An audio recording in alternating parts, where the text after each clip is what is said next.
Let's make sure this is started. So, thank you guys for joining us.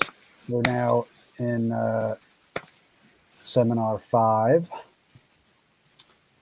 And today I am very, very happy to welcome two very, very, very dear friends of mine, Laura Steenberge and Robert Blatt. And I think that there's, definitely some, I just want to reflect for a second on a lot of the threads that have come up in what we've been doing. Obviously one is just this general idea of field recording. Last week we had someone, Thais, talk about sound maps, which is kind of between cartography and field recording, but not necessarily exactly one or the other. We've been discussing this idea of like, what is the field? And also, I think there's been a thread of talking about certain types of histories, for example, the piece that I introduced in the first session about this history of a particular epistemological mathematical problem, and Paolo, what he was saying about the project with the ox carts in Brazil. So the reason, there's a couple reasons why I wanted to get Robert and Laura together. One is because they both deal with these different threads in very interesting and unique ways, and they both kind of deal with all of them. The other reason, quite simply, is just to put together two people who don't really know each other, but who I think would have a lot of interesting things to say. So the idea, again, here is this experimentation in the format. So we've now had kind of tried this presentation format, this idea of one-on-one interviews. So now we're kind of matchmaking online, not in the romantic sense, but in more so in the artistic sense of like two people who I know very well, but they don't know each other very well. And the idea really, again, is just to have a bit of a conversation. So first, what I'll do is I'm going to introduce both of them and show a little bit of their work just to scratch the surface. And then their work is really distinct. But after that, I'm going to kind of plant some seeds about how they really do intersect the work. So again, thank you, Robert, and thank you, Laura, for joining. First off, I'll start with Laura. I've known Laura now, I want to say between...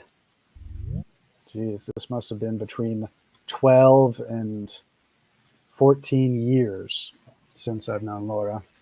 And I've learned an incredible amount from her. She's an incredibly deep person, a very thoughtful person, someone who's taught me personally a lot. And she's just an absolute monster of a musician. She is a really accomplished instrumentalist. She plays piano and viola da gamba. She's also an incredible researcher, kind of become a specialist in Byzantine chant, among other things. She used to study psycholinguistics and work in a psycholinguistics labs. Laura, you can correct me for anything if I'm wrong. And by the way, Laura's connection's kind of a little spotty, so she has turned her camera off. I'll just go ahead and read her bio, and then I want to talk about some things in her work that I find quite cogent to our conversation. So in her bio, it says here, Laura Steenberge is a performer and composer based in California, a multi-instrumentalist, vocalist, and public speaker. She makes the use of the voice, viola da gamba, piano, harmonica, tuning forks, paper, objects, and movement to create solo performances, chamber music, and site-specific intermedia works. Formerly a psycholinguistics researcher, Steenberge studies the interaction of music and language in mythology and medieval Byzantine and Gregorian chant as part of a broader investigation of nonsense, the boundaries of knowledge, and the long view of history. Recent projects include the Imaginary Music Radio Hour, Harmonica Fables, and Byzantine Rites, a series of pieces created for unique locations, including Joshua Tree National Park, Automata Los Angeles, the Baldwin Hills Scenic Overlook, and St. Mary at Hill Church in London. Steenberge studied linguistics and music at the University of Southern California and completed graduate degrees in music composition at CalArts with a master's and a doctorate from Stanford University. She currently lives in the Santa Cruz Mountains, transcribing medieval chant and serving as president of Indexical, a nonprofit experimental music organization. So it's really an amazingly varied practice. And she has been a huge contributor to many musical scenes, including one that was loosely based around an organization called The Wolf in Los Angeles, where she was really one of the main driving forces there, and now continuing on with organizations in Santa Cruz like Indexical. I highly recommend checking out some of the links. Her website is an incredible resource and perspective into her music. She had done a podcast radio series called the Imaginary Music Radio Hour. And I think what you'll see in the work that I'm about to show is this kind of interesting mixture of language, but in particular, this reimagination of, of speculative histories. So a lot of her pieces are kind of settings of mythologies or histories, and she does it as part of her practice. So it's a transcribing of a history, a tracing of a history through performance practice. But I thought I'd start, I'm going to share my screen here, and I'll just share the total window. Do you guys see that okay? You see each other? I wanted to start actually, Laura, if you don't mind, to show, it's like a blog post. Laura, I'm not sure exactly what it is, but I thought it was really beautiful. I'm going to read through it. Do you guys see this okay? It's called Lecture on Musical Form. Laura, are you still with us? I am with you. Okay. Is that okay if I go do this piece, kind of?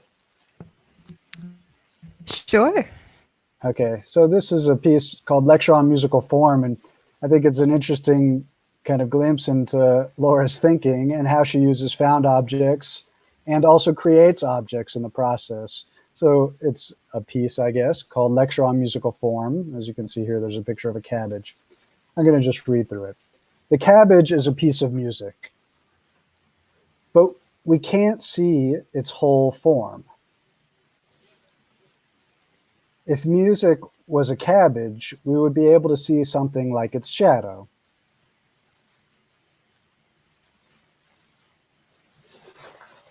Or a cross-section like this.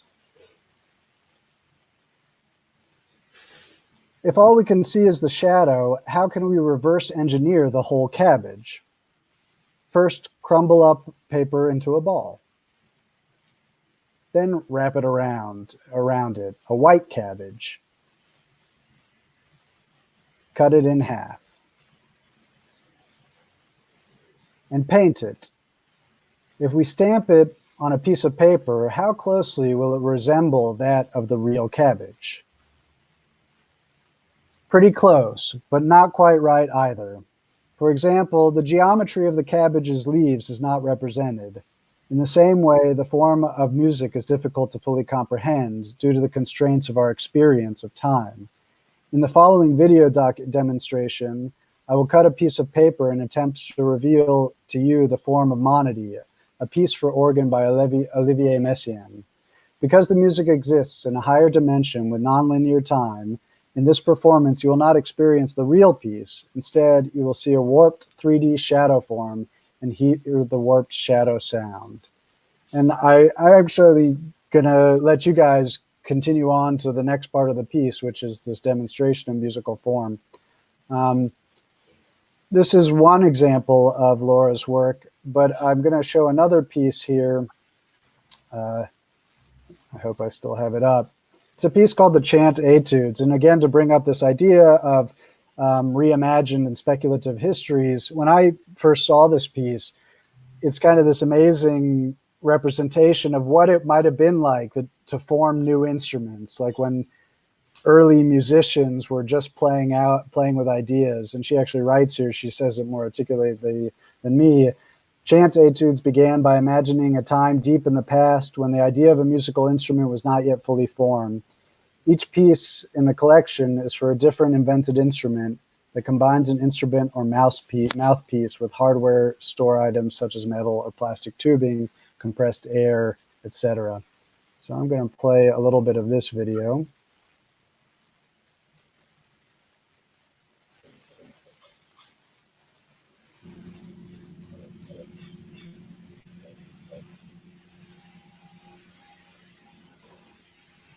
You guys hear and see it okay?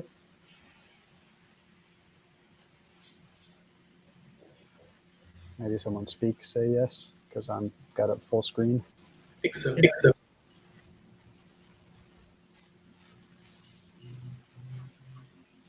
Yes, I can see it.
I'm going to stop it there.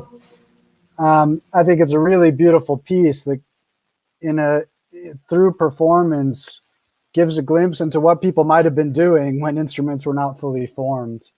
I'll point out one more piece that I think will be cogent to the conversation.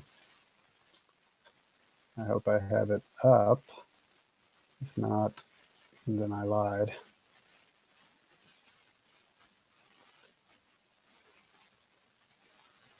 Yeah, here it is. This is a setting of the story of the sirens, and it's just a short excerpt, so I'll just play it.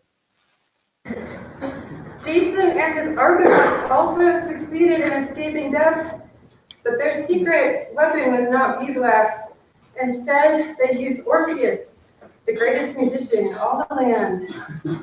Now, those of you who are familiar with Orpheus know that this isn't just any ordinary legendary musician. He's the legendary musician. This is the Orpheus whose music charmed the animals and the rocks. and made the ghosts of hell fall down weeping.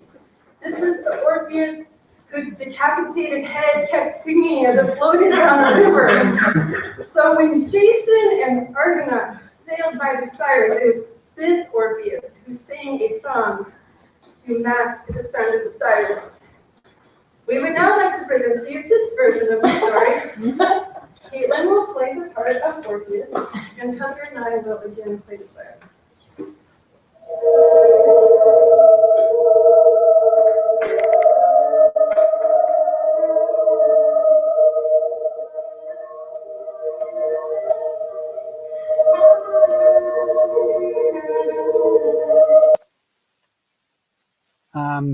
So that's kind of my introduction to Laura. I'm going to stop sharing my screen. Laura, was that okay?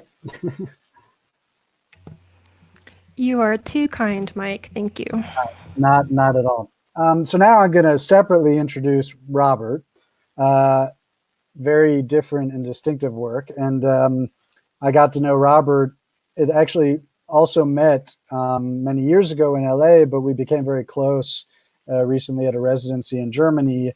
And just as with Laura, who I've known for a very long time, while I've known Robert a lesser amount of time, he's someone I've learned an immense amount from, and whose work, again, I think is really valuable to the conversations that we've been having. I will start again by just reading his bio and then showing a couple things of his. And actually, you know, one of the reasons why I invited Robert was actually directly as a result of Thais's presentation yesterday, where she was talking about sound maps. Robert has really worked a lot with this kind of with an idea and interpretation of cartography and mapping that I think is quite fascinating and will extend from what Thais was saying last week quite naturally. So the work of the musician and artist Robert Blatt is rooted in an exploration of expanded sonic situations through varying frames and gradients of environment, notation, object, performance, text, and tone. A practice between the borders of experimental music, visual arts, between installations and happenings. Recent projects include Until the Day and Night Come to an End from 2019, a day-length performance from sunrise to sunrise at Hospitalkirche in Stuttgart, Experiments in the Periphery from 2017, which included realizations of his works in numerous open and private locations across South Florida, and the publications of his paperback Beach Bums by Much Too Much Noise, part text score, conceptual writing, and beach read. Robert ran Miami-based Inlets Foundation and Experimental Practices, was a member of the New Fordist organization, and was co-founder of the radical composers collective Acid Police Noise Ensembles. He has degrees from the Royal Conservatory in The Hague and the University of Washington. I will start to share my screen again so everyone can still hear me, not that everyone dropped off there. I just want to point everyone to an interview that was done actually through the residency. It's called What is a Score? It's a really, really wonderful look into Robert's work through this idea of a redefining or an opening of exactly what a score is. And I think what's particularly interesting is, first off, it shows a bunch of images. It asks a bunch of cogent questions, you know, to Robert about certain views. What I think is particularly interesting is his idea of a recording. What is a recording? Actually, I've written down somewhere in the, actually, I'll come back to this. In the article, he says here, you know, I have a rather inclusive idea for what a recording can be. This partly stems from a critique of contemporary musical practice. a sort of fixation with the CD, for instance.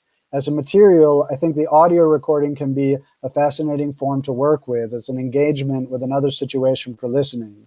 But more often than not, it seems to be just an idealized embodiment of a performance, a simulacrum for the complex situation for what a performance actually is. Don't get me wrong, I'm very glad some particular recordings exist. It is just what feels to be a lack of self-critique. It's sort of a de facto existence.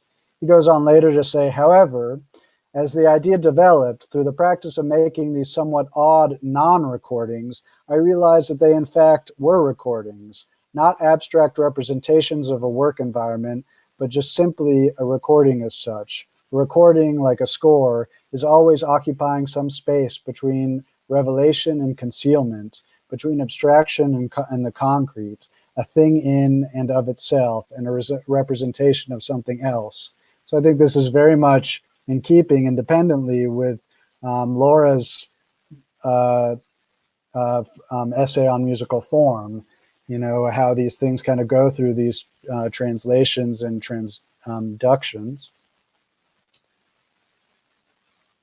And Robert does these interesting things that kind of border on site responsive work, site specificity. You know, for example, here's a piece, partitions number 3, in which staff lines are drawn on a window and people are invited to come into the space. And as, of course, the environment changes, your impressions change similarly as the day changes.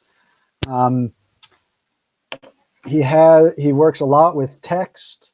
In particular, I wanted to show a piece called A Type of Cartography. And again, to extend this from Thais's presentation last week, it's a map. Let me see if I can zoom in. And it's a map that's to be performed. Unfortunately, I can't see exactly what some of the instructions are, but the instructions will be like, look at a celestial object. So what often some performers do, for example, is they draw their attention to a celestial object in the sky. So in performances that I've seen of this particular piece, which is very open, you get kind of a cartographic tracing of a particular night's landscape, for example, if it's done at night. For example, your attention drawn to a celestial object if someone looks in that direction. Yet this is done with text. So like what Thais was showing last week, it's kind of something between it's a type of cartography that's somehow mapping something, but not necessarily in the traditional way, and also a form of poetry, but not exactly in the traditional notion of what poetry is. And then finally, I want to talk about this idea of recording and what transcription is, to tie all of these things together. This is a piece which he recently did, of which I actually have a copy here. It's called Untitled Time Capsule. It's a time capsule. And I don't know if this translates well, but a time capsule is something that, have I not been sharing my screen the whole time? Oh, my apologies. No one told me. Let me go back. Here's a type of cartography. And actually, let me go back just to see. I realized you guys weren't seeing this. This is the piece where the lines were drawn, the staff lines were drawn across the window. And this is the piece, my apologies, Robert, that I wasn't actually sharing my screen yet, called A Time Capsule. And so a time capsule is kind of a collection of things that documents a particular time that's often put into the ground and then to be excavated much later. And again, to connect Laura and Robert's work, it is kind of a storytelling of sorts, but it's a storytelling of the here and now through these strange artifacts. Like, for example, one of these cards reads, "At dusk or at dawn, away from cities and electrical lights, satellites can be seen passing overhead. When they pass, someone is rendering an impression of their trajectory, where they emerge, when they disappear. The markings are real or imaginary, a line in the sand, a finger making a trace on the skin, an echo of emotion illuminated from far away. And actually, to turn back, I've got this thing comes in this beautiful box that has all these little artifacts in it, these cards. Some are like transparencies. And actually, there's a lot of, Robert has made these additions essentially that are like pieces of glass that have tracings on them. And of course, there's not really an instruction on what to do, but often people will hold them up against certain lights. And so it's this mixture of text and performance. And before I now give up the microphone, forgive me for talking so long, but I wanted to create a context. You know, there's a couple things that, you know, clearly relate to what we've been talking about. And I think their work is really distinct, but a few things are very interesting, independent intersections. I would say that one obvious thing is that they both, in the process of making their work, they both use found objects, but also create objects. So in the case of, you know, Lecture on Musical Form of Laura, it's these drawings. She's also an avid paper maker, which maybe she can talk about later. And Robert is often doing these things that also create these artifacts, but that he considers scores. You know, he has a set of pieces, for example, where he buries scores in the ground and then excavates them later. Both of them are very interested in language. Laura used to be work in a laboratory for psycholinguistics. Much of her practice is based on storytelling. And Robert just uses language a lot kind of as a form of documentation, but also for performance, as I showed you in the map. They're both working with this idea of recording in different ways. And they've also done a fair amount of work that is site-specific and site-responsive. So that's my introduction. So thank you, Laura and Robert. I'm sorry to blab for so long, but I hope that was a decent introduction to the work. I'll start directing a question to Laura, but I was hoping Laura could first start off about the genesis of some of her trends in music, particularly storytelling, and how I should also mention that Laura's kind of an encyclopedic folk song performer. She really knows a lot about folk music traditions and also, like I said, Byzantine chant. So Laura, I was kind of curious about how language was a part of the genesis into your interest in storytelling.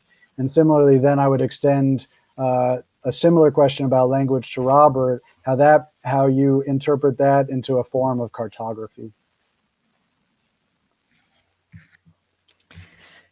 Great. Yeah. Can you hear me okay? Very well. Okay, great. So, yeah, you were breaking up at the beginning of the question a little bit. I tried to turn the camera on where I could see everyone, but I think that I should just keep everything off for now. But so you were asking about language and like folk song and this sort of thing as like the origin of the work that I do? I don't know if it is. I'm asking you if it led to that, and particularly, I mean, so much of your work recently has been about storytelling and these kind of reimagined histories, and I wonder if that had an impact. But both, just to be able to hear about your interests in all those things, and if language played a role. Yes. Yeah, thanks again for that introduction. Trying to think about where these things come from. I know that at this point, there's a lot of different manifestations of my work that often on the surface don't seem to have a lot to do with each other. but I think of all of it as being a Venn diagram between music and language. And so nonsense is one word that I peg as being right in the middle for me in terms of sound and language. You know, you can have a linguistic sound get morphed into a kind of unintelligibility, but we can also have a kind of language that, like a nonsense, that does come across as intelligible language, like we can hear the syllables and understand them, but we just don't have a meaning for those. And in that place in between, we also have notions like prosody, which in linguistics is the term that refers to the melody and the rhythm of language. And so some of my technical interests in this began when I was doing research at the University of Southern California.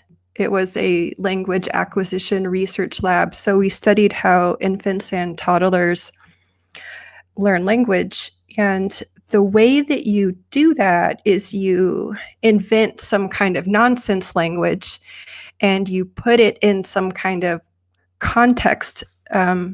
You mix it up with real language, and you see if you can find a way to detect the child attending to this information and how they attend to it. So one kind of study that I would do is I would play with toys with 2- and 3-year-old children, and the toys would be decorated.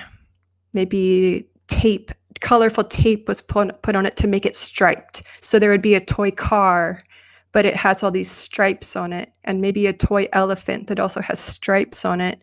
And you can make up a word that refers to those stripes.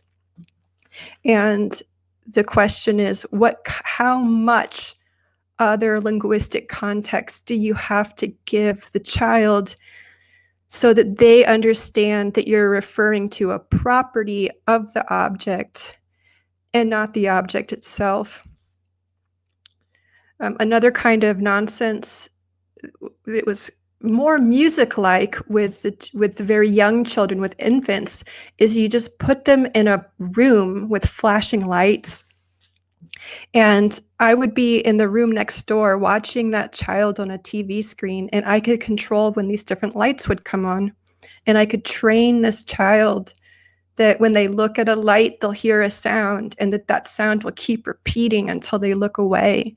And they would just hear these streams of gibberish language. It was very bizarre. I mean, it was just like a weird sound installation, like the actual research. And I ended up leaving that work because I realized it was not in my disposition to be a researcher.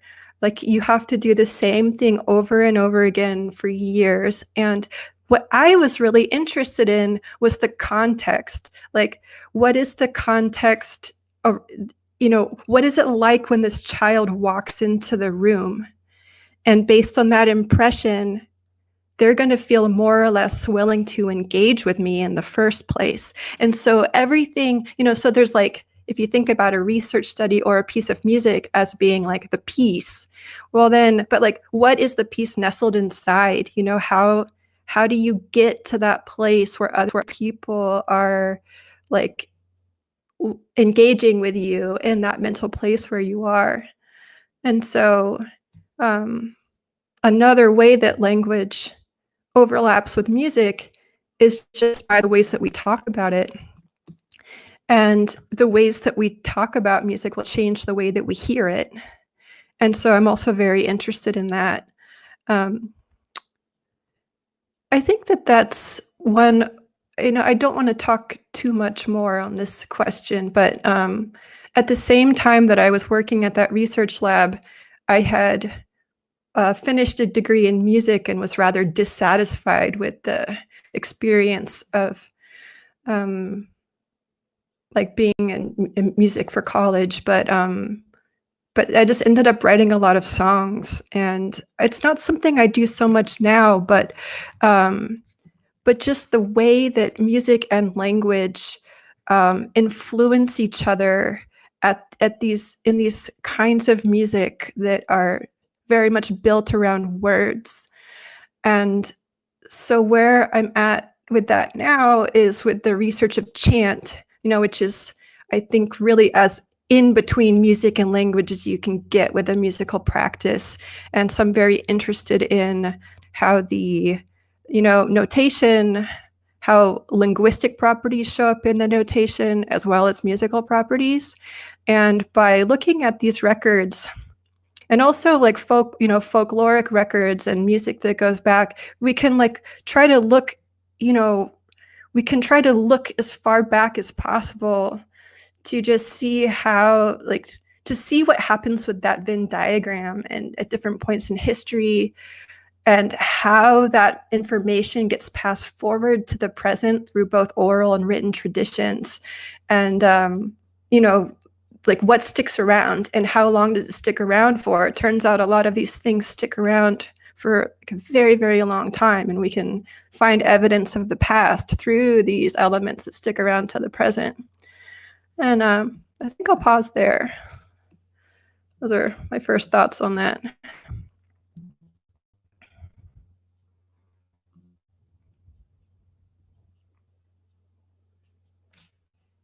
I was saying maybe, Robert, if you had some thoughts, extending from what Laura said and also your use of language. I also know that Paolo had a question for Laura, and then of course we can kind of continue the conversation spontaneously after that. Yeah, should I go on to the question that you posed to me originally, or? You can do yes or no. However you maybe want. I'll start with that, and then maybe it'll kind of morph into comment on the on what was just said. Maybe I can talk about that piece, the type of cartography, a little bit. Maybe it's useful. I have it here with me, one copy here with me. It's kind of a funny copy because it has a big wine stain on the back, but it's maybe useful to show it to get a sense of how you kind of interact with it, because it's folded like a map. So I tried to create a work that kind of had this these references toward maps. So it's like opens up and it has a dot. It opens again and it has these sort of coordinate-like things. And it opens up even further and it has these things that are like a scale. And then it opens up to a bunch of text that's kind of misplaced in different positions. Maybe you can kind of see a little bit of it.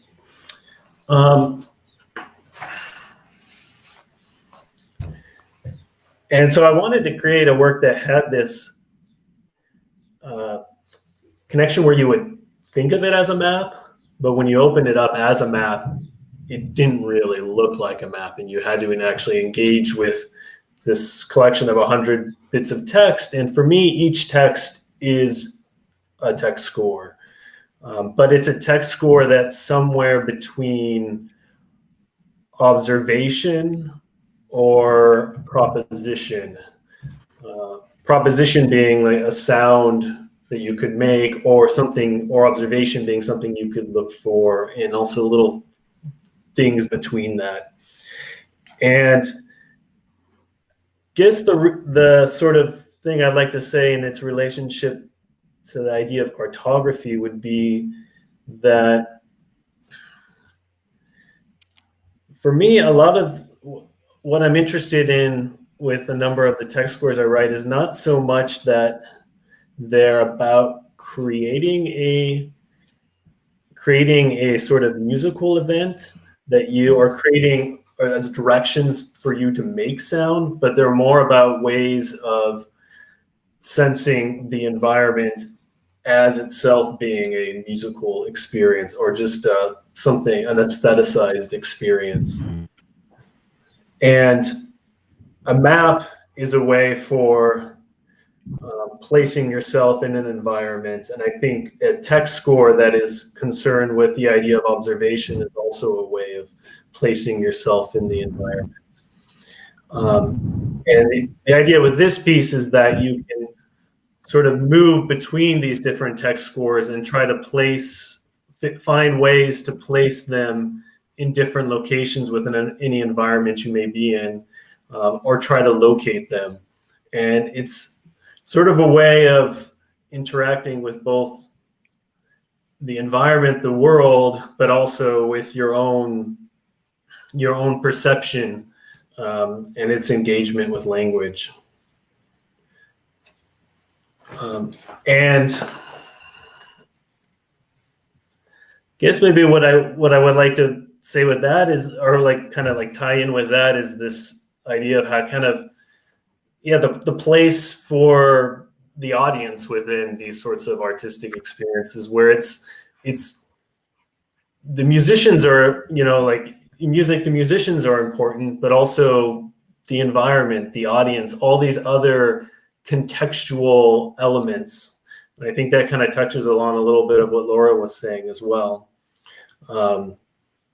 where music it's this multi-dimensional plane where there are all these elements occurring that can, for me, be just as, where the musician is just as important as the seat you're sitting on to listen to, can be just as important as the seat you're sitting on when you're listening to the work. Laura, I saw that in some of your works you seem to be really concerned about where the audience is located, and I thought that was really interesting. I wondered if maybe you could discuss that or give a comment on that. I have a little bit of fear that we lost Laura. Now she's back below. Yeah, she's been kind of coming in and out. Let me do that. Oh, Laura. Hi, Laura, are you with us? Are you able to hear me? Yeah, we can hear. Yeah, Robert, I did miss the last part of what you said. Okay. Maybe I will try to quickly say it again. I was sort of talking about the consideration for a variety of environmental situations, and the situation of the audience, the situation of the performer, and all these contextual elements that are, for me, just as important as what we would traditionally think of the musical experience. Let's say the performer on stage, to give like the cliche example. And that made me, and trying to connect it a little bit with this map work, where the participant is very there and important. And I wanted to kind of draw a connection with how I noticed in a number of your works. I think it was the Byzantine Rites, where you seem to be really interested in like the location of the audience, like maybe seating arrangement, or how there's almost like an architecture in the work for how the audience's presence takes a part in the work. And I was kind of curious if you could comment on that, or if you had any comments towards that. Oh yeah. Oh yeah, I love that question. I'm trying to think about where to start with it, because I think that it might come from just a contrarian place, not of wanting a specific thing, but just not wanting to have expectations going into something of how it's going to be structured. Because what my dream, I have this fantasy that the performance of music or just an embodied performance, you know, in a space with real people, that it somehow seamlessly connected to the experience of daily life, and that the need to make music and the way that music itself is such a ritualistic, repetitive, cyclical practice that in my mind, people could just be walking through the world and almost stumble upon a very suitable performance, you know. It doesn't quite work that way, but I get really strong reactions when I go to concerts that really take for granted what, you know, how it's supposed to happen.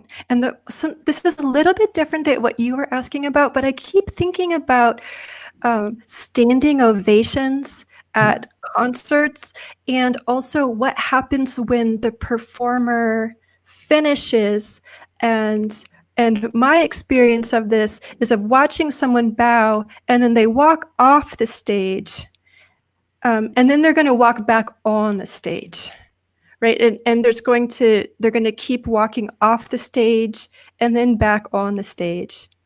And I imagine that this started because you finish, you leave, and people genuinely were so enthusiastic about what they saw that they really, through the sheer volume of their applause, forced you to come back on and take another bow, right? Or before we existed in the recorded era, people would ask a performer to play the same song like 20 times in a row, just the same way that people listen to a recording over and over again, right? But now when I go to concerts, I have very rarely seen a performance where people actually leapt up to do a standing ovation because they were like moved to stand up, and not because it was something they were taught to do. And I also, when I see that person walk off the stage after taking their bow, I see this person in the wings open the door for them, and all they do is they walk off and they immediately walk back on, right? It's like they're perpetuating the ritual without like it's turned into a ritual because it originally started as something that was really happening, and now we have the theater of it happening, and people who go to these concerts seem to enjoy this theater, but it's different, it's distinct, you know, like the origin story came about for a different reason, but we still trace through these gestures, and every single part about that influences what kind of music's going to be performed on that stage. And that's the problem that I have, is the container that's established, and so there's only certain things that can fit into that. Yeah, I agree. I think a lot of it is, it's sort of, my concern with it is that it kind of is what it doesn't allow, is the type of music that cannot occur in these sort of taken for granted situations, which can be all sorts of things. You know, it could be the seating arrangement, or it could be the fact that you're in a concert hall that has particular acoustics or particular disposition between yourself and the audience, but also can be these societal things, these like rituals you're talking about. But there are certain things that are not allowed to occur, and yeah, that bothers me. Yeah, I have another thought to add on to that. Has anybody here ever been to a concert where maybe there's a really small audience, like there's less than 10 people in the audience, but the space that you're in, hands raising, because this is like basically every concert where like very new music will happen. You sometimes have people there and you sometimes don't, but the people who are there are genuinely there to listen, right? And there's this thing, it doesn't matter how many people are there, it's the exchange. And so you go to a concert, there's 7 people there and there's 40 chairs set up. And automatically it's the most depressing looking concert you've ever been to. But why did somebody set up 40 chairs? You know, and why couldn't we all just bring our own chair? And like 7 people sitting in 7 chairs is like a full house, you know, and it's enough. 2 people is enough. And once that concert begins and you understand the social circumstance you're in, then put the chairs in the right place for that situation. Maybe you should go sit really close to the performer, or maybe you should sit really far. I don't know, but you know, you can respond in that moment to what's happening and have that experience for yourself and for, you know, the communal feeling you have with the other people there. Yeah, I mean, I would be like why do we even assume that there need to be chairs there? I mean, sometimes it makes a lot of sense, but sometimes it doesn't make any sense at all. But in a way, what I love about thinking about this is that it starts to become a composable parameter too. It's like that is also an element of composition. Absolutely. Yeah. The way that you get people to come there and then what happens when they arrive. That's all very important.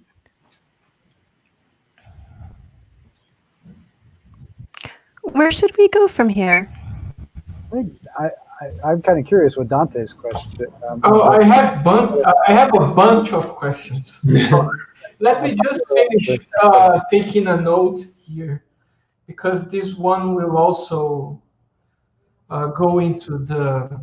I don't even know if this is a question anymore. Let me just finish.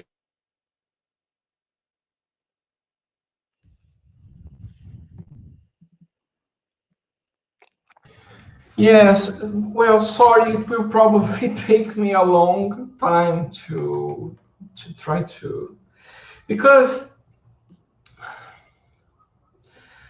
before we started the session itself, I was starting to have to present this question to Laura, connecting with my presentation about the Oxcart sound and how it's fully ritualized. It seems to me as something fully ritualized. I guess most of you were here in the first presentation when I talked about the Oxcart sound. So I'll just not revisit that much. The video is also in our YouTube channel. I'll just give some context, I guess. There is this Oxcart, very much living tradition in Brazil. This Oxcart has mobile axis. What does that mean? Is that when the wheels spin, the axis spin with the wheels. So what you have is the friction of the axis with the chassis, with the car. So it's wood on wood. You have this friction and you have this sound connected to it. You can hear it from like a very distant point of hearing. And there is this pilgrimage in the center region of Brazil in which hundreds of ox carts unite, go together to these.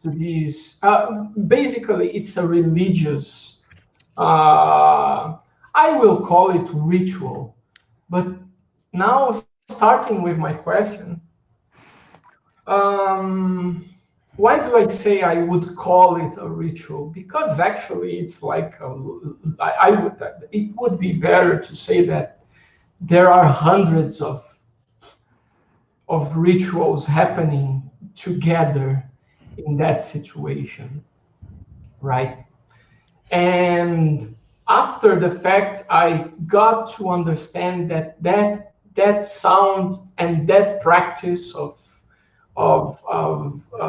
using an ox cart as a vehicle is connected to my family. I did not fully understand that prior to my participation in this project, which is actually Xavier Erquitzia's project, a researcher from the Basque Country. I was just a collaborator. But then I discovered like a personal universe for me, a universe full of explanations about that event. I will call it like that, because it was pretty localized in time and in space for me. I literally I went there. I fell into it like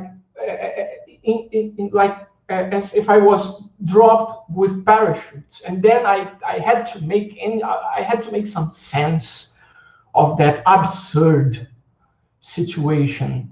And I will just throw in this idea, the idea of the standing ovation, the bow, and the encore, this automatic thing that we do as an alien ritual. Because it could be that once you are there for the first time, it would all look and have the appearance of something alien. Why are people doing that? And you even try to illuminate your speculations about the origins of this alien ritual, right? So that is kind of the position in which I found myself, like listening to the sound of an ox cart and seeing the relation of people to that sound and to that practice and to that set of practices, actually, and trying to make some sense out of it. And many other absurd situations that were connected with the pilgrimage, right? But then I found in your website, Laura, mentions to an extraterrestrial initiation rite called the brainchild. And of course, because opposed to some of your other ritualistic work, I will call it like that. For instance, the Byzantine Rites. Okay, there is Byzantine in the title. I have some information to crunch if I want. But what about brainchild, an extraterrestrial initiation rite? Because a ritual, a rite, has origins, has stories, is kind of a node of many different forces. And the question I wanted to ask you is, if brainchild is an extraterrestrial initiation rite, how does the culture in which brainchild occurs work? What is the culture around this ritual with bells, in which there is this call with a bell, and then people approach, and at some point they drop their own bells? What is this culture? What is behind it? What is supporting it? What is supporting this event, this performance? What is the explanation, if there is anyone? Sure. Yeah. Thanks for that question. I'll try to answer this question in the way that I can, because in this case, I was the composer for this project, but the story and the text is not mine. It's by a writer, Kathleen Johnson, who has a very deep knowledge of science fiction. And this is a project she has been doing for several years, where she asks a composer to take her text and do pretty much whatever they want with it. But there's a couple fixed aspects. One is that there's a character named Brainchild, who is a particular person who is a singer and an actress, and she has been in every single one of these performances. But beyond that, the other performers are usually brought in by the musician she's working with. And but this idea of like how you can, what is it to have a ritual for, an imaginary culture? I think that the way that Kathleen deals with this is through layers and layers of obfuscation. So when she generates her text, she uses two found sources. One is lyrics taken from popular radio hits, mostly from the 80s, 90s, and some a little bit later. And then the other thing is she'll pick a poet and she'll quote lines of that poet. And so she takes all these found lines and she starts to find relationships with them. And then she stitches them together with her own text. So about 2/3 of what she writes is through found text. And then 1/3 is her language there. And then she gives it to the musician and asks them to set it. In this particular incarnation of Brainchild, I think this was the 3rd or the 4th installment. The first one was set by Mark So, and the most recent one was set by Carmina Escobar, 2 other musicians kind of in the same musical world as myself and Mike Winter. But my story was basically about Brainchild getting ready to have some kind of alien sexual encounter with this some sort of divine being. And so on some level, I think this kind of performance is about providing an audience the sensation that something is happening, but that they are not meant to be invited into it. And so when I was setting this piece, it was being held in an interesting space, the Armory for the Arts, which is a building in Pasadena, outside of Los Angeles.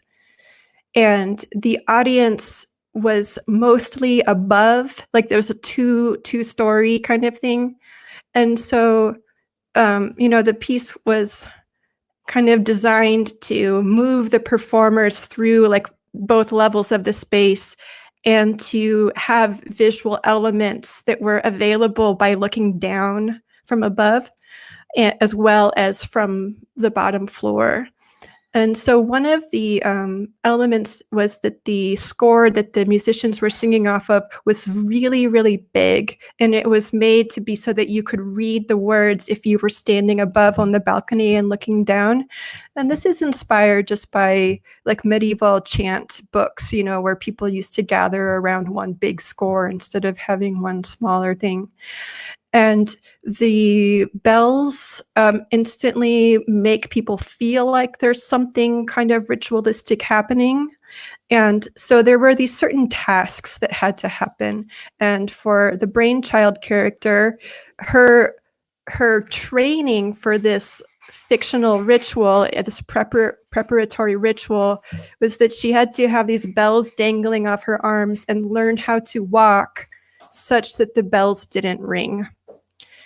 And so then when she gets down to the bottom, there are these other members of this society that are there to help her. And the transition of this ritual is represented by those bells being cut off and dropping to the ground. And so I think even for myself, I don't know exactly like what it's meant to represent or evoke, but my response was to try to create some kind of visual and spatial language that would make it, seem as though something had happened and some kind of change had occurred. And I know you can't see me, so I think I'll just announce the end of my response there.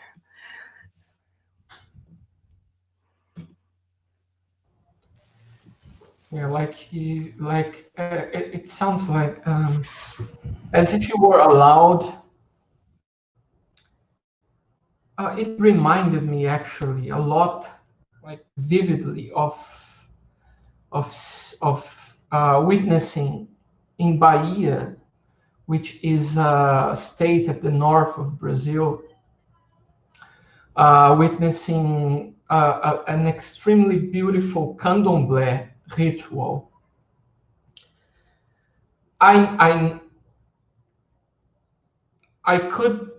could say it meant lots of things, and it was full with symbolic content which I could not apprehend. But at the same time, it could affect me in many ways. And I was watching this ritual. Your description is very actually it's kind of scary. It's exactly how I watched the ceremony. They were walking in circle for a long time, lots of people. I was watching from above, from a sort of a balcony. Of course, I could not apprehend meaning the way those people were experiencing it. But I could most definitely see that something huge was going on, acknowledging the profundity maybe of the ritualistic event, even though I could not grasp if it is possible to fully grasp the meaning of it, I could not. I wasn't even close.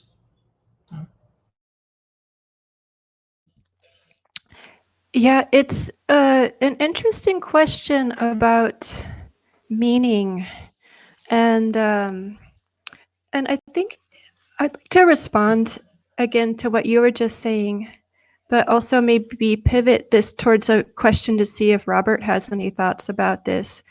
But I believe that we are very deeply attuned to a kind of physical language, that involves the way that we move, and also representative objects. I think this is perhaps like a universal thing about people, is the use of ritual objects and motion to reify, or to somehow like spin around some kind of meaning. Like one word that is potent for me with this is the word inspiriting. And like in a Christian ritual, when you do the Eucharist or the communion, then there's like a moment where that bread like stops just being bread and takes on some kind of extra mystical meaning. And that moment is the moment of inspiriting, right? When this other idea gets associated with the object that you're manipulating.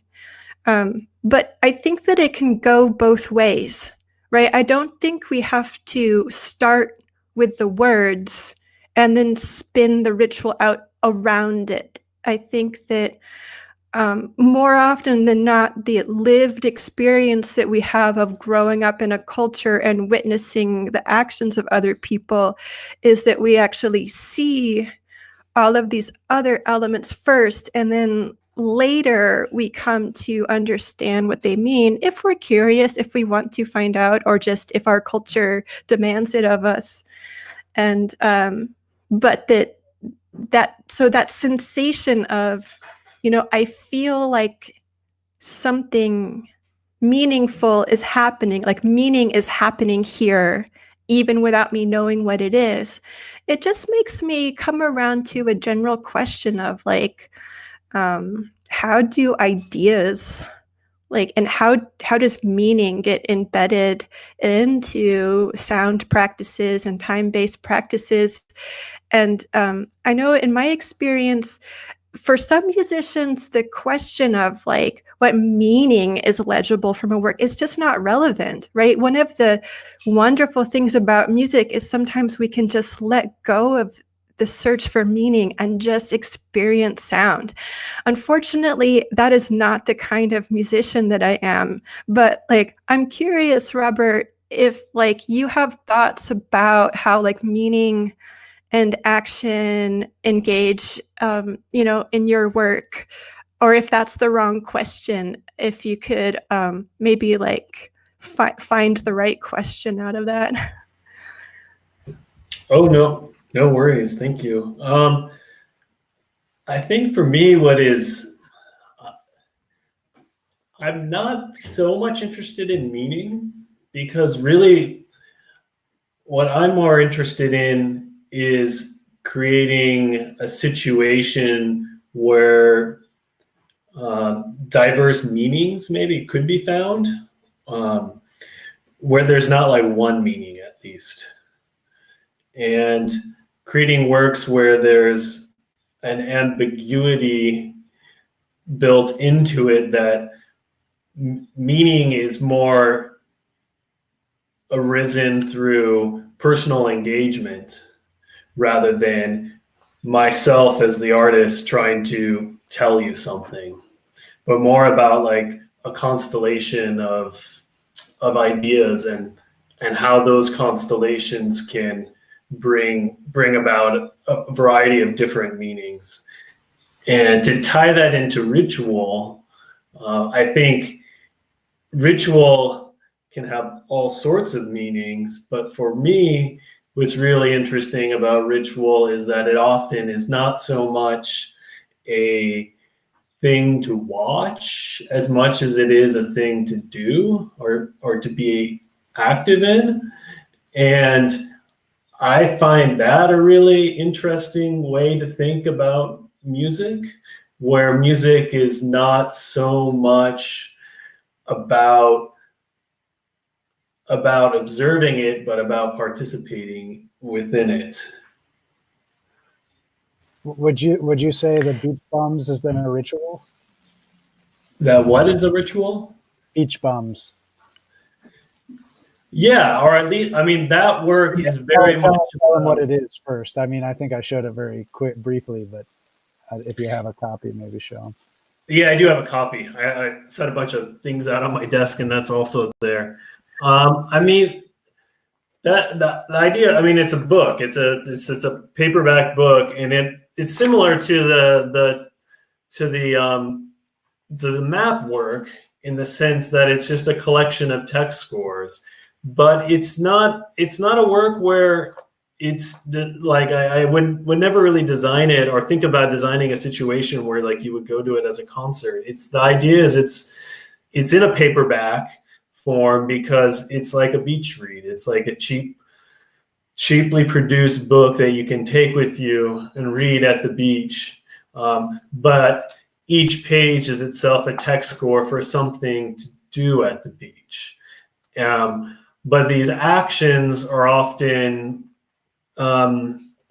simple means of observation or interaction with the environment, or things to sort of find within the environment.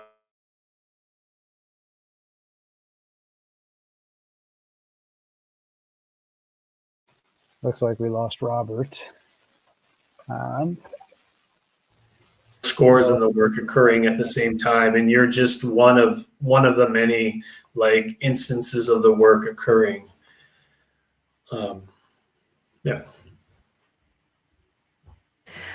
I like thinking about that too in terms of there's a similar order of operations, I think.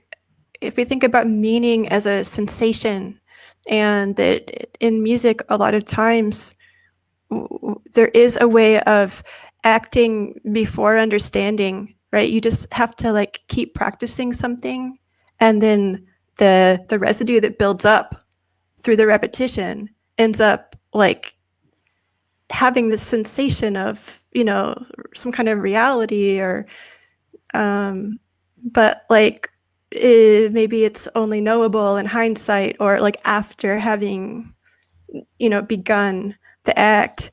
But like, I'm translating this to the idea of the book. It's like you go to a certain, like you go to have a certain experience, like the beach and the book, and like that context sets it up so much without having like seen the pages of this book. Like I'm already can picture the state of mind that I'm in, and like what could unfold from there with some suggestion too.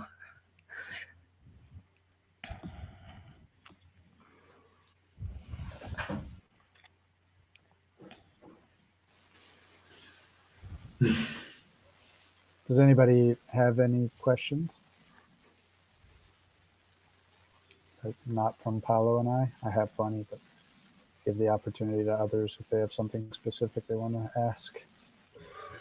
I also have questions, but I'll just let people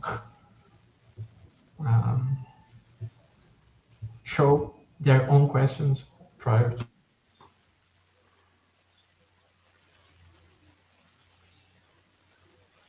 Well, if not, go ahead, Paolo. No, but I made the longest question ever. I guess it's your time to. I can ask a short one. I'm curious, both to Robert and Laura, maybe starting with Robert, this about your site specific, or what Robert, I think someone else said this, but site responsive, and maybe just discuss your interest in that, because that was another one of these threads that seem to run together between your two, between both the works of Laura and of Robert, but in very, very different ways. Yeah, the term, I think where I first heard it at least was from Robert Irwin, sort of light and sound artist, is he from California, or has he just lived in California for a really long time? Either way, he's created a lot of these great works where there's hardly anything there as a work. A few pieces where it's just like a mesh cloth stretched out over a space, and the work isn't really the mesh cloth, it's the way light interacts with the cloth, and the way the light in a room changes based on the changing of the changing luminance of sunlight off of that cloth over time. And I'm very interested in how music can do similar things, how a sonic situation can be entirely responsive to the particular conditions that it's occurring in. So the score you showed of the staff lines on skylights, I think is kind of a similar work in that regard, in that it's entirely dependent upon whether or not, dependent upon like what are the current atmospheric conditions that are happening. And also it's a score in that, like, it kind of a joke in a way as a score, but I also think of it as a sort of inaudible score, where the environmental conditions are creating the possibility for a particular sonic situation to occur in your mind. In that I don't devise it for or think of it as a situation for performers to play, but more just to witness and observe and imagine. But then I guess tying to the responsive element is it's situation dependent. And I think music is always doing that. That's the thing. I don't think it's a really new idea at all. I think music has always been situation dependent. I think the there are certain things that have happened throughout the last few hundred years of history that have tried to kind of make music less situation dependent. Things like thinking of electroacoustic music where you need to have a sweet spot in the room. So it's like always the same situation, or a concert hall that has like a replicable acoustics to it. But I think music has always been so entirely dependent on the environmental situation, the uniqueness of the performer, so many factors. It's kind of silly to make a long list of them. Do you have works that are site specific at all? Or not really? Yeah, no, I do. Some of the score burial works can be quite site specific. So like this one work is called Country Gardens, and I bury a score by Percy Granger called Country Gardens, and I bury it in a country garden in the UK. The score itself is it's a folk song, a British folk song. So like that action is really responding to that kind of particular that particular site. Maybe Laura, if you could comment some on your site-specific works, just to kind of get a sense of the range of practices here. Sure.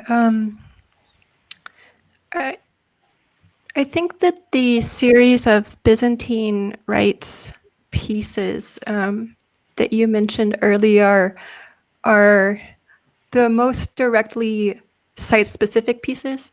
And so the first one was in Joshua Tree in an outdoor sort of natural amphitheater with a lot of boulders.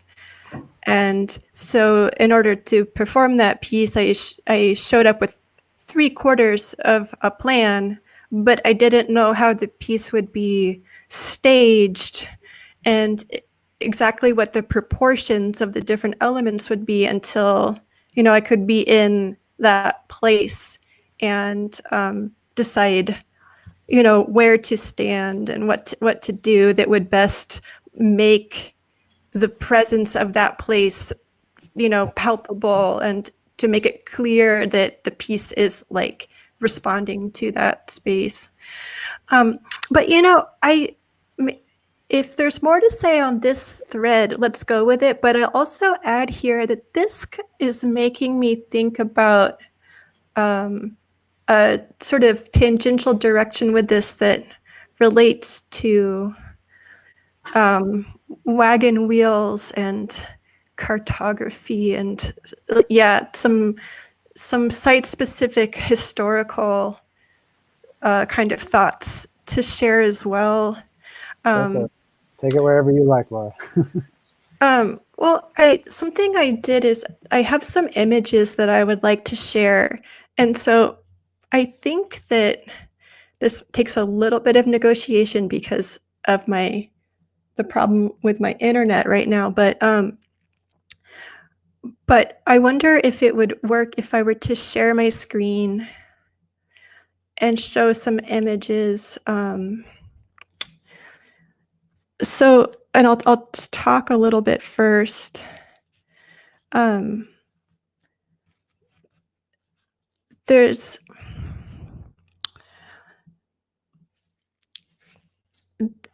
I want to start with the idea of the wagon wheels and the sound that they make. And I want to connect that to something completely different, which is how do you talk to dead people? And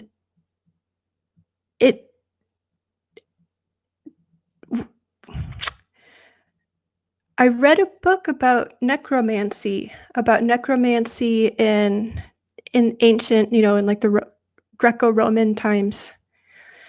And there's certain ways that we can find out about the vocal experimentation that people did in the past based on the words that they used to describe it. And so there's a word, trizo, and it's used to refer to the squeaking of wagon wheels, the sound that a flock of birds make if you disturb them and they all fly up into the air, and also the squeaking of bats. And this is the word that was used to describe the sound that necromancers would make to communicate with the dead. And then from a different cultural context, Korean shamans also make very high, thin sounds when communicating with the dead. And something I wonder about is, well, like, how do we place our voice in a supernatural context? And one thing we can do is we can make it go high, and that this idea of a high-pitched sound could, when framed properly, have something to do with a supernatural experience. And so this word trizo, I just wanted to share a couple images of bats showing up in places relating to the dead and the raising of the dead. And then then I want to go somewhere from there. And I want to go to the idea of iconography, pilgrimages, and the idea of recording. And so I'll just say a little bit about that too, and then I'll just pull up these images. And so I want to think about how strong, like, visual and sonic concepts can get pegged to a place and a place in time, and that they can be used as a kind of mnemonic device, like a memory, to record what happened somewhere. And so another kind of research that I'm doing right now is about the pilgrimage routes in France and Spain, from France to the route, the Santiago de Compostela, where the route ends up in Spain. And along that route, there are all of these female virgin little girl saints that are the patron saints of different churches that people would go to along the way on this pilgrimage route.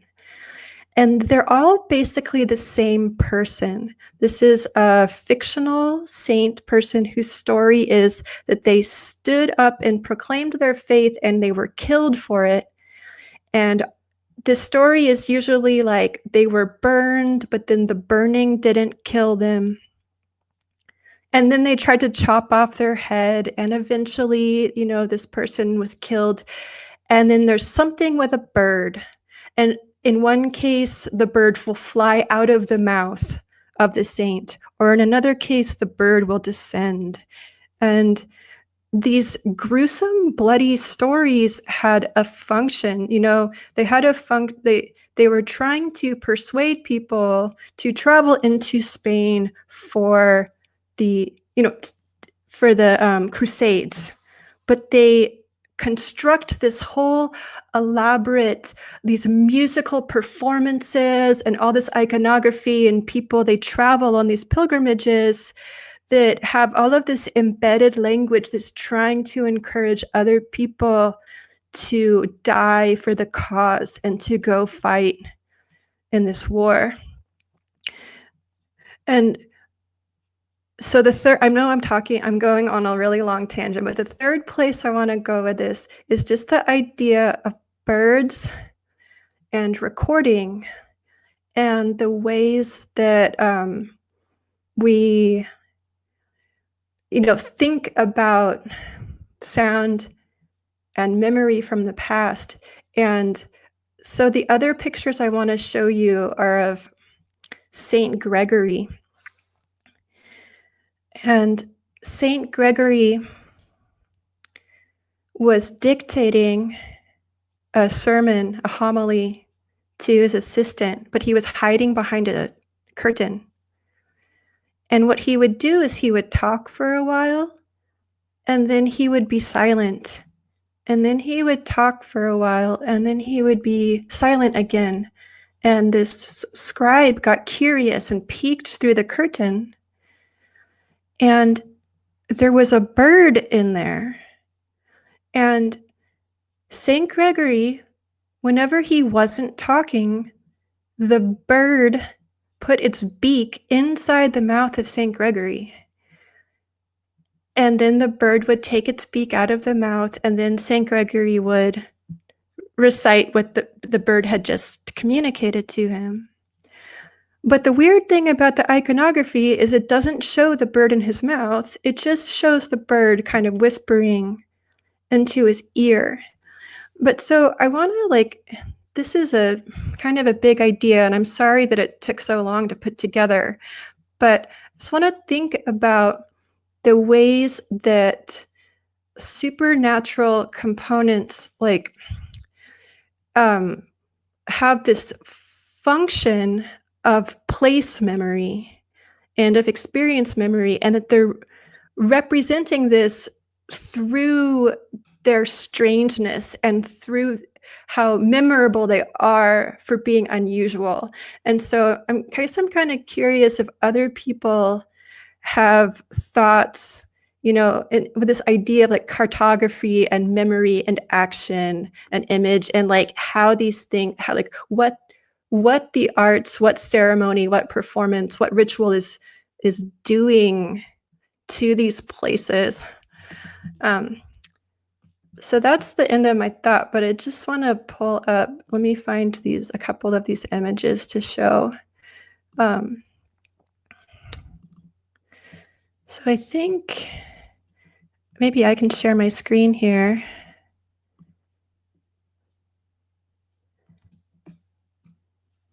Can people see this? Not yet, but I need to do this. yeah, so you need to maybe make the same mistake that I did also, where you have to select the window and then click share. It's not just when you select the window. Okay. I select the window. Can it be something that's outside of Chrome? Yeah. It can be any window, or you can share your entire screen. I see.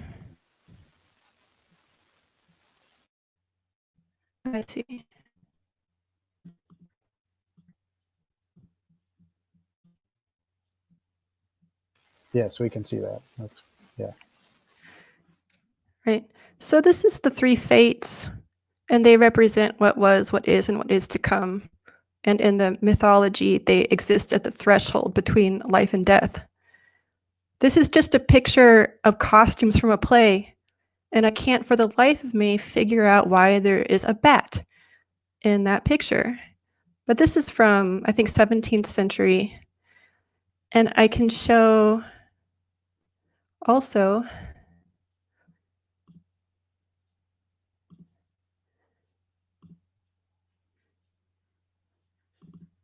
this one.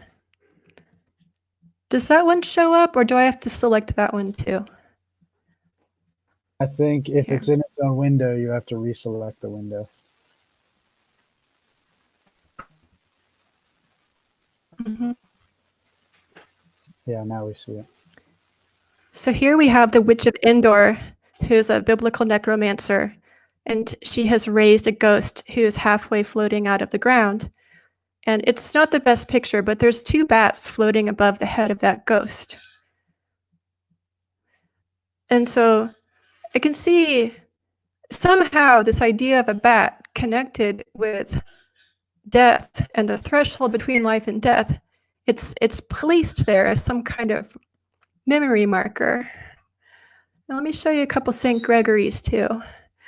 And there's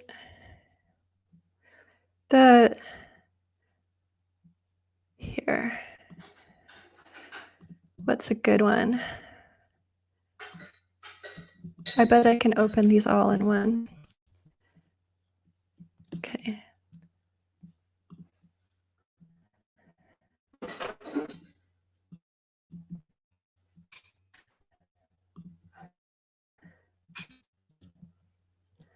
So you see if I scroll? Does that work? Yes, yes. Right. There's a tiny bird on his shoulder there. Here the bird comes down from above. Here the bird has a little cloud, like a little divine sneeze coming out of its mouth. There's one that's going into its eye. And here, let me show you one last thing that also in a strange way reminds me of the thought of hearing lots and lots of wagon wheels. And the idea of what birds can do to represent memory.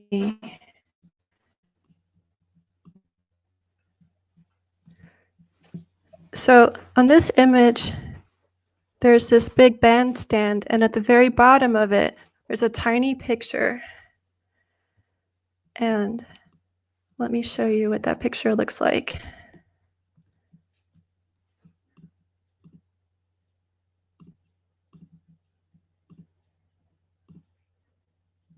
Oh no, I screwed up. I didn't get that other one over. But at the very bottom, there's this tiny picture. And what it is of a bunch of birds falling to the ground. And this is a story, I don't remember the story right now, but there was a hero who saved these towns by giving them back their autonomy in Greece. And the people, when they had a big ceremony to celebrate their liberation, and the sound of the applause, according to legend, was so loud for this hero that the sound disrupted the flight of birds above and caused them all to fall down dead. And so there's a couple interesting sonic markers in there. One is imagining how loud a collection of people could be to make that happen. And the other is the sound of the birds themselves. And, you know, the potency of that sound is meant to be a memory, to memorialize something very significant that happened in a certain place and a certain time. And I'm sorry that this thought took so long to spell out, but this was, for me, a way that I could bring together a map and the idea of recording and the idea of histories and the idea of objects, like iconic objects, all into the same place. And so we don't have to stick with this, but I thank you for letting me share this thought, and I'm curious if that goes anywhere for other people.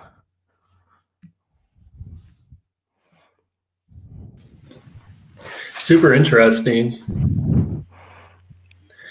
I had one thought about the bats, because you were mentioning how a supernatural sound, or a way of interacting with the supernatural, is by speaking high in pitch. And that made me think about how bats are really speaking in the ultrasonic range. And that maybe that's why they're there.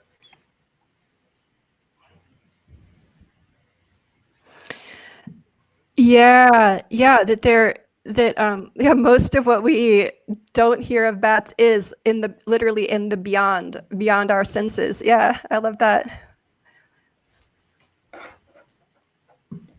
Just about, I want to ask Robert about, does this resonate in any way with your bird piece? You've got pieces that have these like long list of bird names.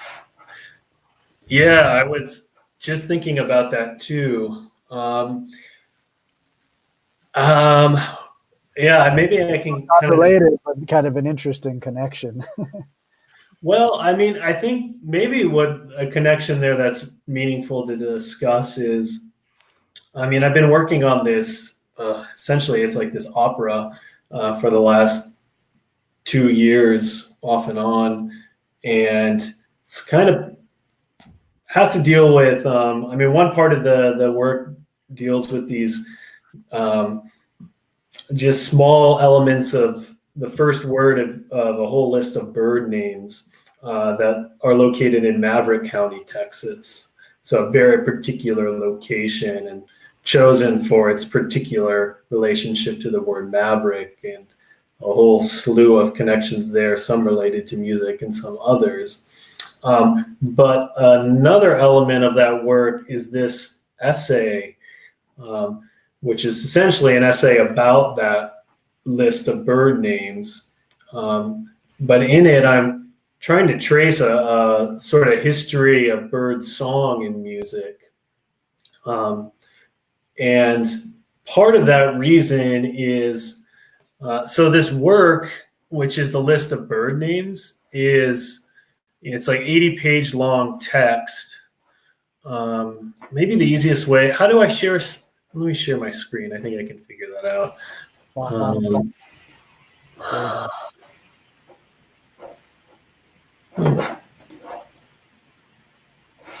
So where the little dots are? No, other left. Here we go. Okay, I think I'm sharing it now, right? Somehow it's Laura's screen that's shared to me.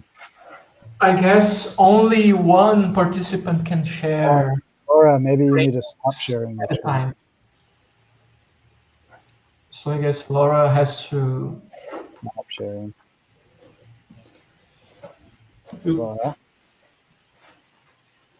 What's going on here? I think Laura's got to stop sharing, or you both have to stop sharing now. I'm trying to stop sharing and it kind of seemed to freeze. Oh, maybe. Oh, wait a second. I can still see Laura's screen for some reason.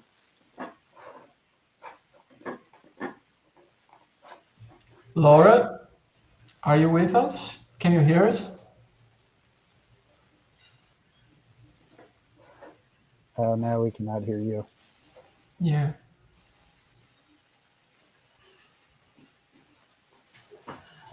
She's probably trying to unshare the screen. I don't know. Now, Then it makes the sound like auto-tune. I can hear you now.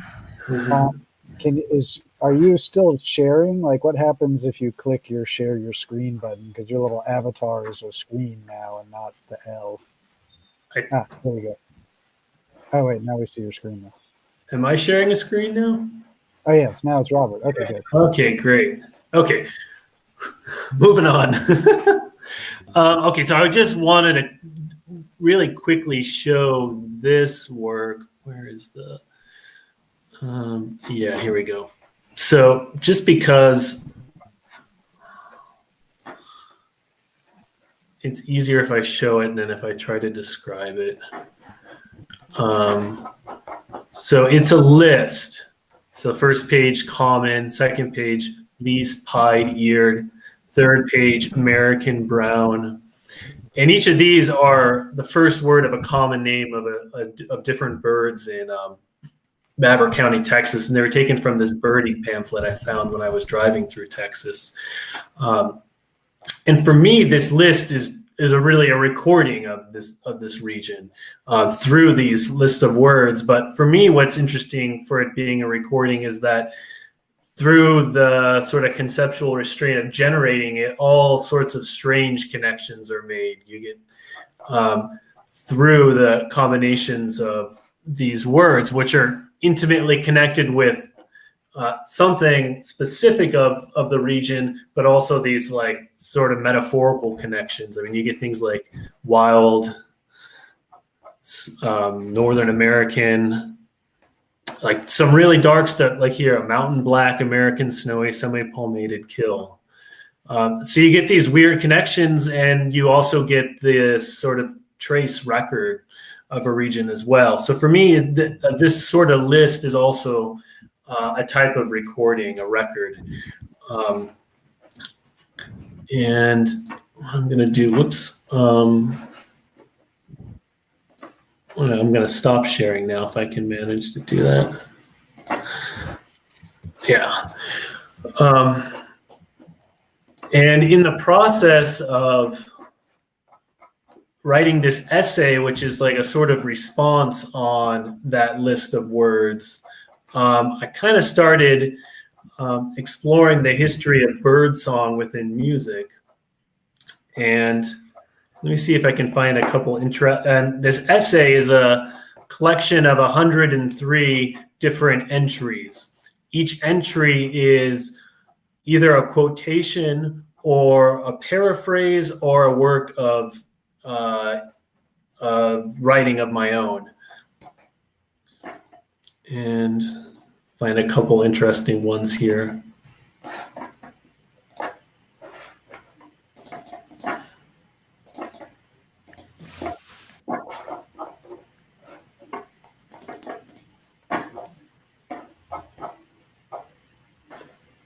All right, here. So when Crow got to the upper world, he saw that the land was dry, but it was also white like Solon chalk.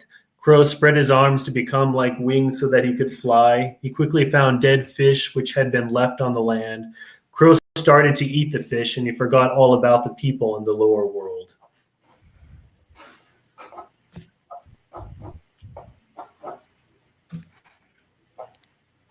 Or the air that is literally around us and the free atmosphere high above is a transitional zone known as the boundary layer. The boundary layer is characterized by steep temperature gradients, strong wind gradients, and wind shears. This is where many migrants fly. And it is species with the largest eyes that begins singing first in the morning. A problem with identifying calls of migrants that are flying at hundreds of feet above the earth in the darkness of night is that there are several sources of distortion. High-frequency calls attenuate with distance, and some of the frequencies cannot be heard. In addition, Doppler shifts distort the call notes. These distortions make it virtually impossible to distinguish some species.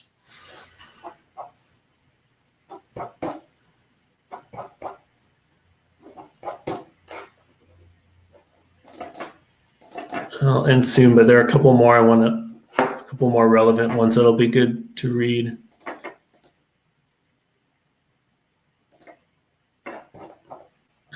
This is Messiaen. The peculiarity and the difficulty of this tableau are the instruments out of tempo. In addition to complex measures with time unequal in length imposed by both my music and birds, to achieve this aspect of improvisation that exists in nature, I have used instruments out of tempo. When St. Francis sings, all the birds are silent.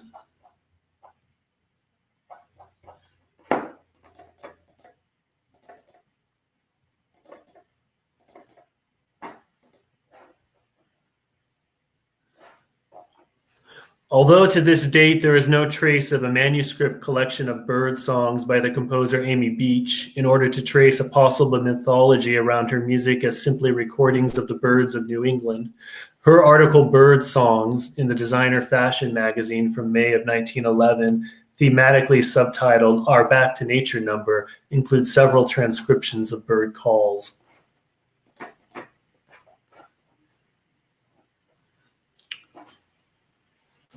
This is a quotation, the following is a quotation referencing a broadcast of a duet between cello and Nightingale.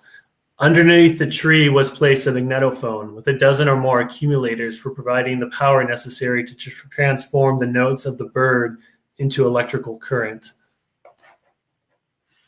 Beatrice Harrison played Elgar, Dvorak, and Londonderry Air on cello in her family's garden at Oxted, and no response until 15 minutes before the end of the BBC's live radio broadcast, when the Nightingales finally began to sing, commencing their chamber music debut, realizing Harrison's desired wish for a cello and bird duet.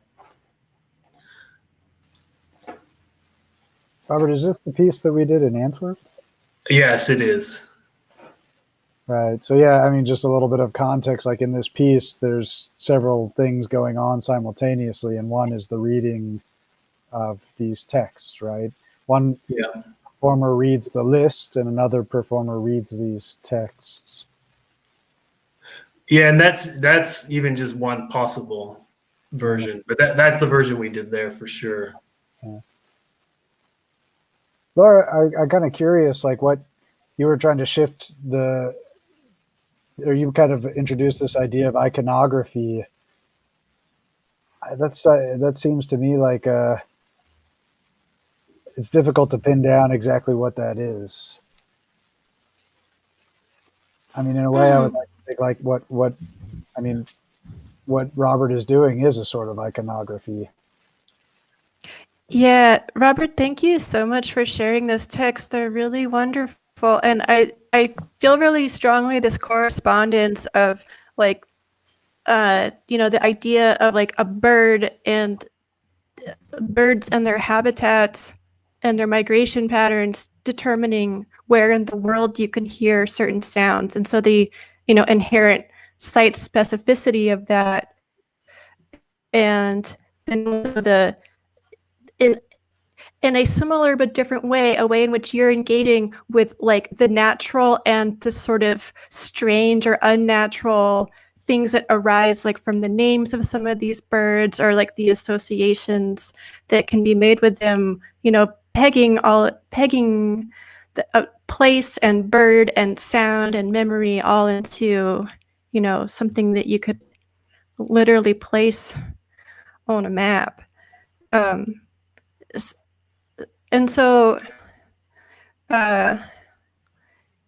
if iconography in a simple form is like a collection of symbols that help you to remember something, then I think that there's a similar process at play here but accumulating and making connections with some different kinds of information. So I have two quick thoughts that came up when Robert was reading that are about the transcription of birdsong in specific places and things that engage a little bit with like mythology or the supernatural or the impossible. And one of them is from the Stephen Feld book, Sound and Sentiment. And there's a song that's transcribed in there that's sung by the Bosavi people that he is working with. And it's a song about the transition from life to death. And the song is based on the melody of the beautiful fruit dove, which has a sort of descending, like, woo kind of call, which gets quantized in the musical tradition as a descending kind of scale, a kind of pentatonic descending scale that's used as a kind of chant melody to just intone this song about this girl and her brother who dies and becomes a bird, because in that culture, when you die, you become a bird, and the birds are people's ancestors. And something that I think is interesting is that this bird is related to the mourning dove that's native to North America, and that in North America we call that bird whippoorwill, whippoorwill, whippoorwill, but it also has this darkness, whip, poor will. And so these two birds, they have these different habitats, but they're somehow related. And in both of those cultures, there's some kind of association with like darkness or death or something. It doesn't quite match up, but yeah, I was thinking about that. His names and their songs.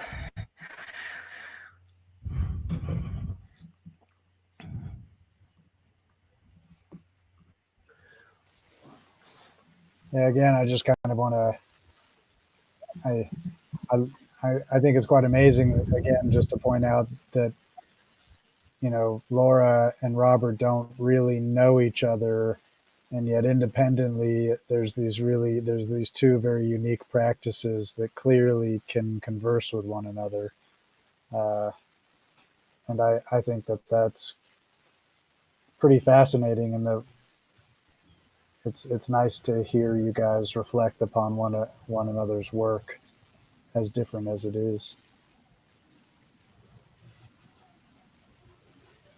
We've mapped Texas and the afterlife through birds.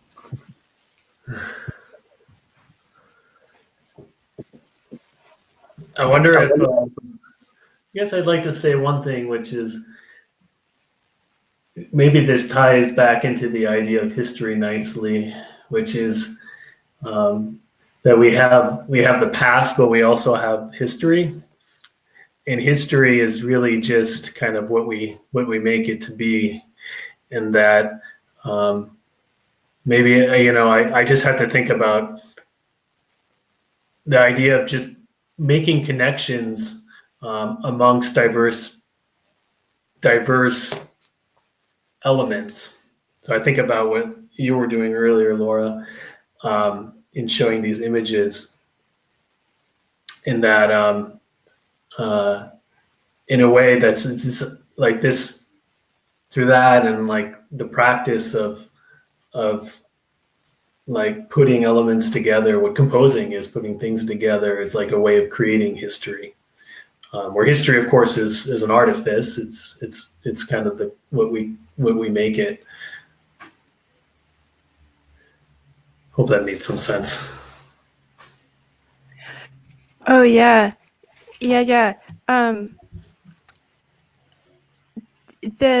One of the wonderful things about the idea of history is that one of the first history books we have, you know, the histories by Herodotus, are full of fiction. And so from the very beginning, history has been an act of storytelling.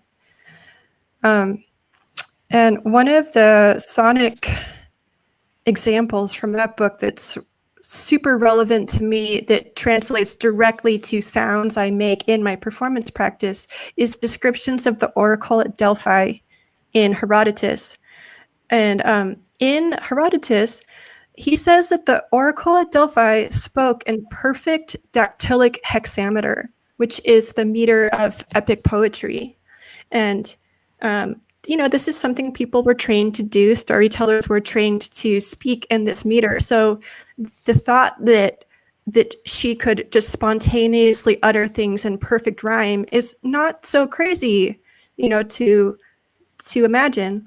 But there are other accounts of the oracle at Delphi that say that she spoke in total gibberish, and there was some kind of attendant that translated her language for the person asking questions.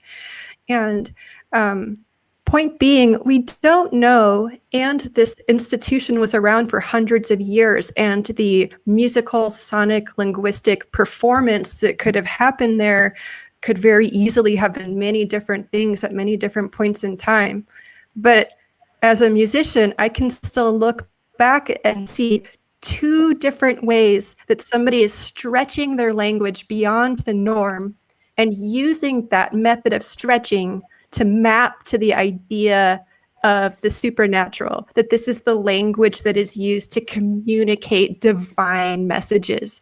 And so you can either crystallize that language into some sort of rhyming structure or just some sort of metrical structure, or you can devolve that language into some kind of gibberish, right? And like this is a musical practice, right? It's not it's not a mistake that the word enchant has the word sing at the root of it. And so to mine the past for this information, it's like it actually feels very present that that the practices that are suggested here can be widely open to interpretation by a performer, because it's not my responsibility to accurately represent the idea of the past, right? It's just something I can engage with and interpret. And I think that that's like one of the really beautiful things about doing research and researching information, but being an artist where your output can kind of be like whatever you see fit with that. Yeah, I think it goes back to something that you were saying earlier about being interested or just wanting to explore this like area between language and nonsense, or language and meaning, and how glossolalia is kind of a perfect example of this kind of in-betweenness between language and sound. Yeah. Do you know the work of Kenneth Gaburo? Not super well. I mean, there's a great work, Maladetto, that's really lovely. What are you going to say? I just wanted to mention this work, Maladetto, by Kenneth Gaburo, that I think you would find very interesting if you haven't heard it. I haven't. No, thank you for that. Readers, I believe, but it's always going between like language and meaning and sound, and this kind of like crossing the threshold constantly. Oh yeah, cool. I wanted to ask you also if you know this image from a book by Athanasius Kircher. That's one of the earliest images we have of transcriptions of bird songs. Oh yeah, no, definitely. Yeah. You know this one? Yeah. I want to share it with people. I feel like it's super relevant to what we've been talking about, because, and I'll explain it and then I'll put the image up, but it's just pictures of birds with musical staff, with the name of the bird and then like a little transcription of the call of that bird. But there's one mythological component in here. There's a picture of a parrot, and in Greek, above the head of the parrot, it doesn't have music. It just has the word Hyre, which means hail, or Ave, like Ave Maria, hail Caesar. It's that word. And the reason is that in Isidore of Seville, who wrote the etymologies and who was a historian, right, says in there that parrots can be taught to speak human language, but there is one word that they know from the time that they are born, and it's the word Hyre, so that from the moment of their birth, they know how to give respect to Caesar. And so I'll pull that up, because it's just everything else about this image is like somehow striving to record something about nature, but then there's just this one other thing that's kind of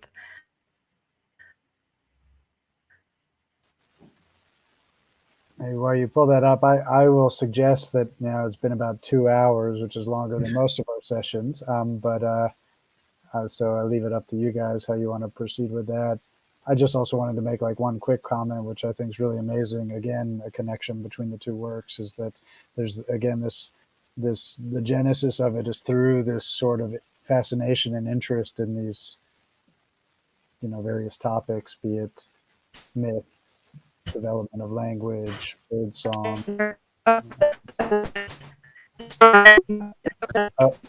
Laura, your voice is bad. Well, hopefully she can share her screen. And now her connection says it's good again.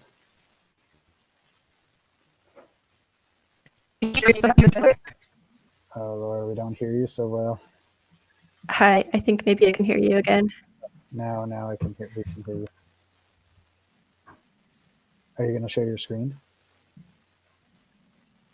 Oh, Oh, did it not work? No, I did not see anything. I did not see anything also.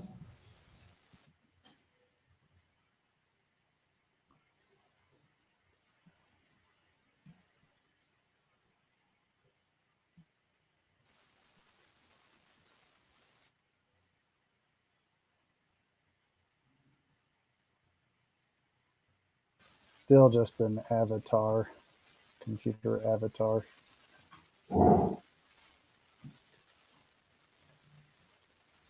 Okay, my face is covering the parrot. She writes here in the chat, I think my face is covering the parrot. I'm not sure exactly what that means, but it sounds beautiful.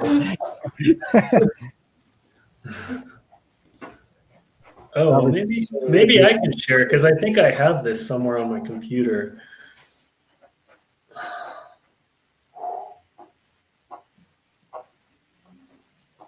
Yeah, right now we've got like a square over Laura. Yeah, there's a black square covering her face now.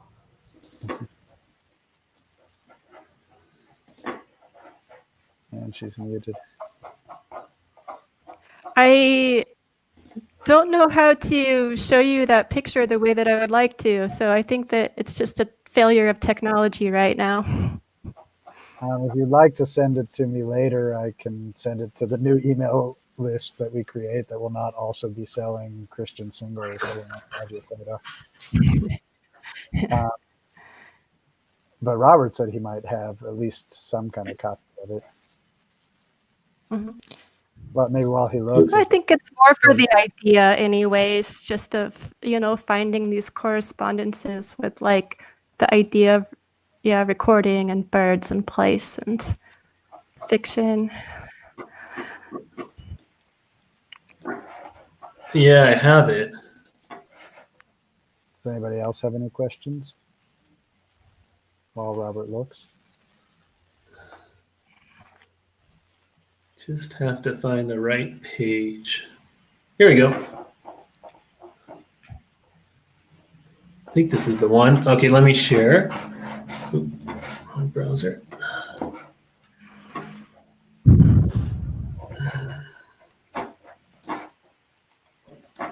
Well, now I feel, I'm sorry my introduction was so long. Now, in hindsight, which is 2020, would have been. Oh, Laura, do you need to, oh, here we go. Now it's working. My problem. Continuing the conversation. Okay, now we. This is what you're thinking about?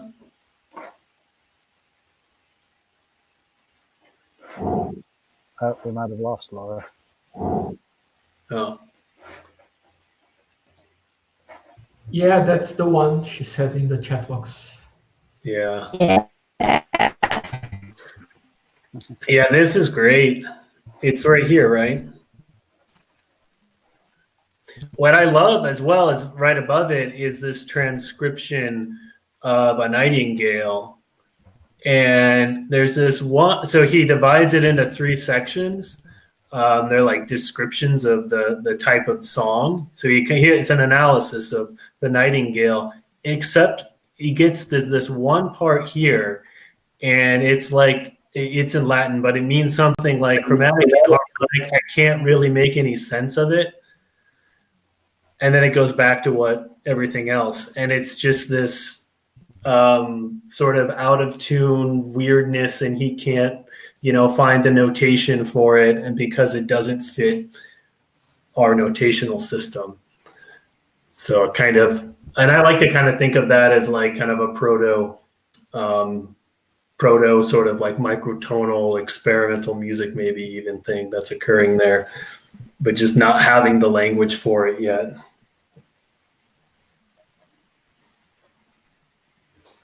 I have some fear that we lost Laura,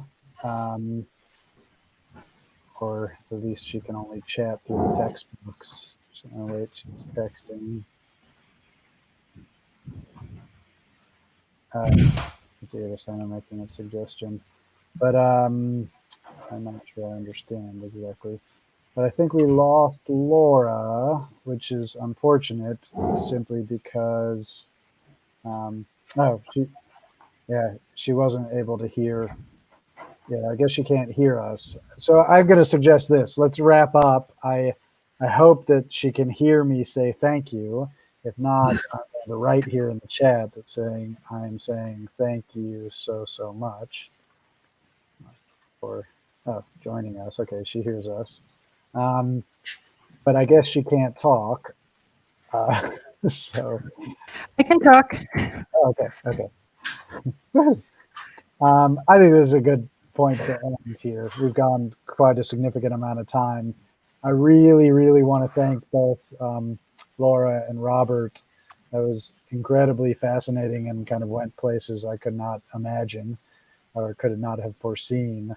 And I think it convinced me this was a good first pairing. So, yeah. Well, thanks Yeah. for inviting me. And I'd also like to say it was nice to be with everyone and to, learn about your work, Robert. That was really great. Thanks for organizing it. It's nice for me as well. Well, I would also like to thank you guys. It was a fantastic evening, actually. I'm speechless. I had lots of things to say, lots of them. I guess we have to leave it to another occasion. Thank you again, really thank you. This is kind of the conundrum that we're finding. Like each of these sessions really warrants so much more time, but after like 2 hours, you're exhausted, and then you also think about, you kind of sleep on these things and think about it and come up. So I think that one of the future challenges is for us to figure out how to evolve any one of these sessions into a more long-term thing to really get deep into it. That's one thing Paolo and I were talking about. But yeah, because I would love to hear Paolo's reflections and other people's as well. But again, thank you so much, Robert and Laura. I'm glad that worked out. And maybe if people have further questions, I could forward them to you guys.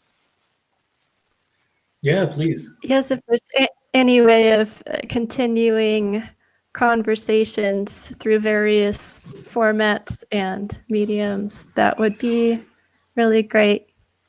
It's an interesting experiment that you're trying, and how we continue to share knowledge during this time is like, there's a lot of technology fatigue to battle through, but I'm also really glad that I got to meet with people in a lot of different places and different countries and time zones as a result. So that's really nice. It's a nice byproduct for sure. Now we know each other a little bit. I look forward to the future. Okay, obrigado. I will cut the stream. Thank you very much. Tchau, pessoal. Fiquem bem. Okay, so the stream is